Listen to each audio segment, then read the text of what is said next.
Hallo julle, vandag wil ek graag 'n boodskap met julle deel uit Markus 4 vers 9.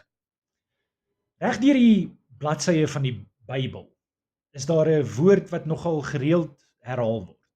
En hierdie woord is hoor of die verwante woord luister.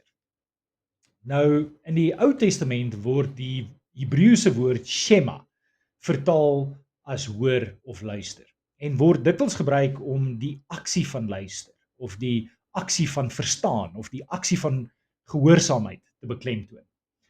In Markus 4 vers 9 staan daar geskrywe: En hy sê vir hulle: Wie ore het om te hoor, laat hom hoor.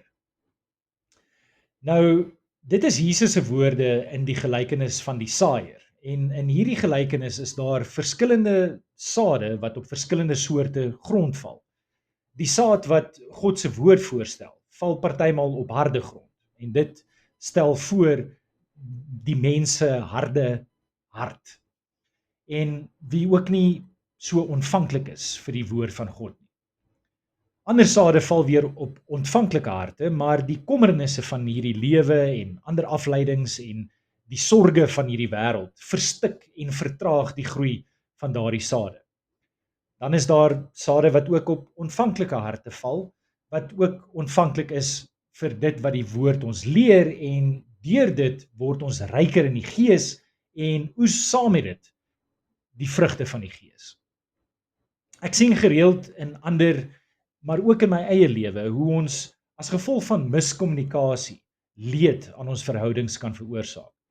Daar is tye wat jy hoor wat die persoon sê, maar jy luister nie regtig nie. Jy weet jy moet na die persoon luister, maar jy probeer nie regtig om die dieper betekenis van dit wat die persoon probeer sê te verstaan nie. Jy delf nie regtig in en luister wat hy of sy te sê het nie. Soms veroorsaak dit 'n wroeg tussen jou en daardie persoon en dit dryf mense uitmekaar uit. Dieselfde gebeur wanneer ons hoor wat God vir ons sê, maar dat ons nie regtig luister nie. Of ons lees partymal sy woord, maar slaan nie ag op dit wat die woord eintlik vir ons wil sê nie. Party oggende word ek wakker en ek is vreeslik opgewonde en kan nie wag om sy woord te lees nie.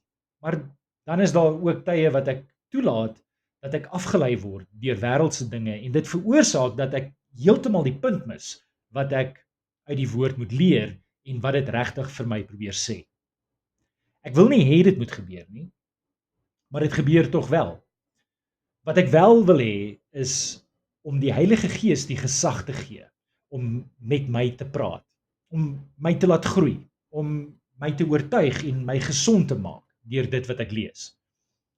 Ek wil regtig stil raak en nie net hoor wat die woord sê nie, maar ek wil dat dit wat ek lees in my hart op goeie grond val. In vandag se kultuur heg ons waarde daaraan om baie dinge gelyktydig te kan doen. Ons heg waarde daaraan om te kan multitask. Ons probeer dikwels luister terwyl ons op ander dinge fokus, wat eintlik net ons fokus verdeel. Ons hoor wat die persoon wat met ons praat sê, maar ons blaai net doelloos voort deur ons sosiale media kanale of ons gaan maar net aan met ons werk of ons gaan maar net voort met kos maak.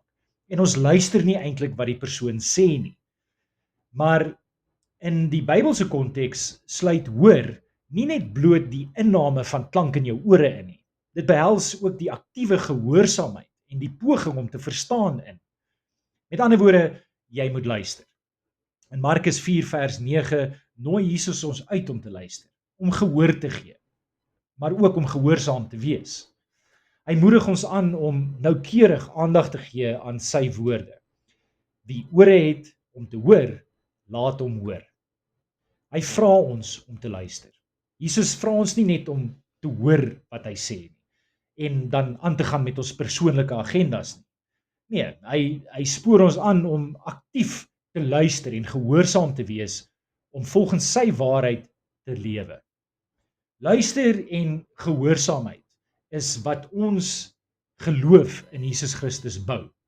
Om na die woord van God te luister behoort ons te lei tot 'n transformerende lewe wat gekenmerk word deur vrugbaarheid. Sodra ons begin luister na die woord, raak ons harte ontvanklik vir dit. Jy raak meer oplettend en jy laat die woord toe om jou lewe te verander.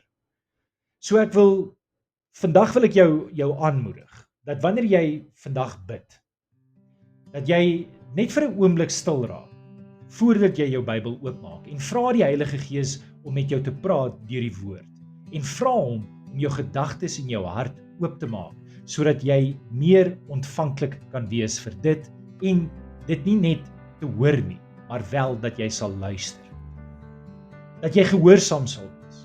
Vra dat hy jou sal help om te fokus op die woord en jou vry te maak van enige afleidings.